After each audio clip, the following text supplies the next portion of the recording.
On October 8, 2020, Rachel Bellesen called 911. On the call, Rachel admitted to killing someone.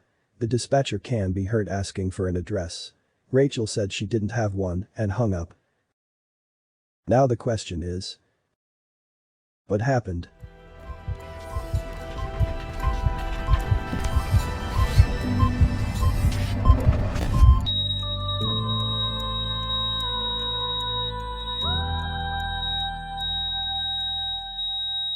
Rachel Bellesen started dating Jacob Jake Glace in 1999 while they were living in Washington state.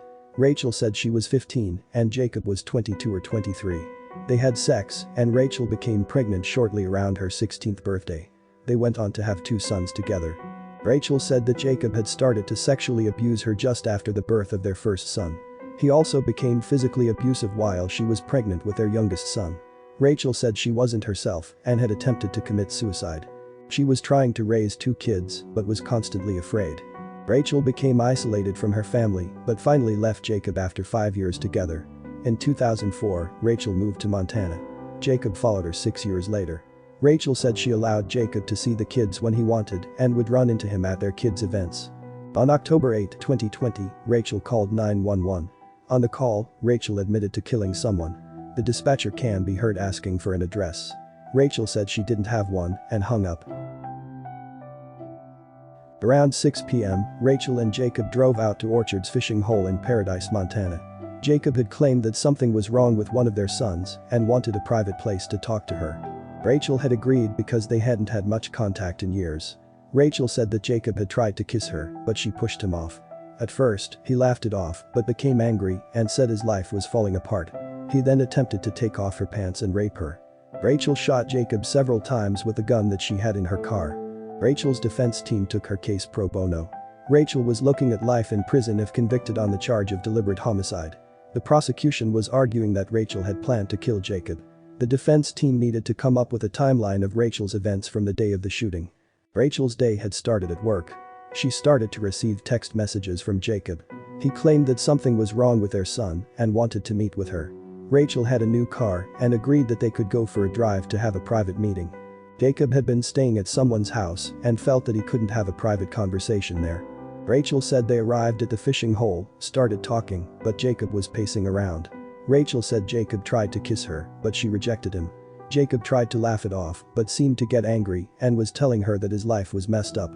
He then attacked her as she was sitting in the hatchback of her trunk.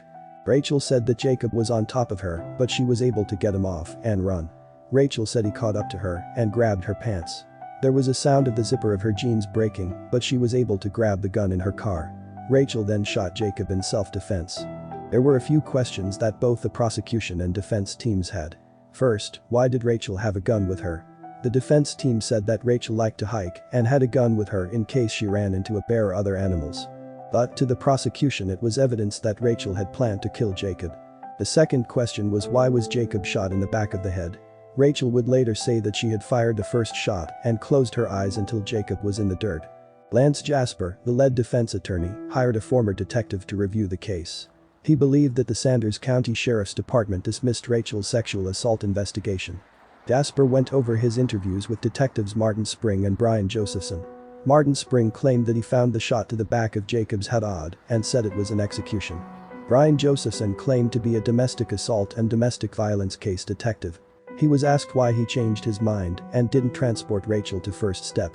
First Step was a facility trained to collect evidence, do exams and interview victims of domestic violence. Josephson admitted that he hadn't been in charge and had done what he was told.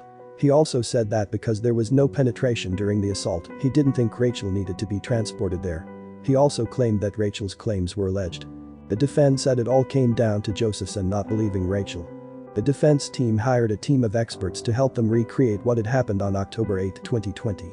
Rachel said she was angry that she as a survivor had to return to the scene of her attack. Rachel again walked the defense team and experts through what happened to her. The reenactment was recorded and was going to be shown to the courtroom. Rachel said that when they arrived, they talked, smoked, and that Jacob was pacing. She described the looks that Jacob was giving her before he attacked her. She said he had a mischievous grin on his face and his eyes became glassy. She also heard him say "fuck it" before he attacked her. Rachel said she had grabbed the gun after her zipper ripped. She said she couldn't remember if the gun had to be cocked. She shot Jacob the first time and closed her eyes until he was in the dirt. The defense believed that the impact of the shots could have forced Jacob to turn away from Rachel. This would explain how Jacob was shot in the back of the head. In 2010, Jacob had started dating a woman named Jasmine. In 2020, he received a felony conviction for domestic assault. Jasmine was interviewed by Lance Jasper. She said Jacob had assaulted her in March 2020. She got a restraining order and went into hiding with her kids. Jasmine explained the same looks that Rachel had described and said Jacob had attacked her before in front of her kids. Jasmine said that she believed Rachel did what she had to do to stay alive. A hearing. In 2021, the prosecution filed an unexpected motion. It was a motion to dismiss the case without prejudice, meaning that the case would be open for the rest of Rachel's life. Jasper offered that they could request a hearing with the judge to dismiss the case with prejudice, meaning the case would be closed. The judge granted the request. At the hearing, the prosecution claimed that there were no statutes of limitations in Montana for a homicide case. The defense argued that if the case was picked up later, it was possible that Rachel wouldn't have a good attorney or that the case wouldn't be pro bono. The case was dismissed with prejudice and Rachel was permanently cleared. Before her arrest, Rachel was working at the Abbey shelter and working with domestic violence and assault survivors. She worked as a coordinator and would help victims find homes, shelters, etc. when they were ready to leave their abusers. Rachel is also married to Bellesen. They met and married the same year, in 2012. While I'm not condoning shooting someone, Rachel did what she had to do to survive. Jacob not only abused her, but would go on to abuse another woman and terrorize children. I really hope going forward that this police department will start believing people, especially women. Thank you for watching. Don't forget to hit that subscribe button, leave your comments below, and like, share, and subscribe so you don't miss our next video.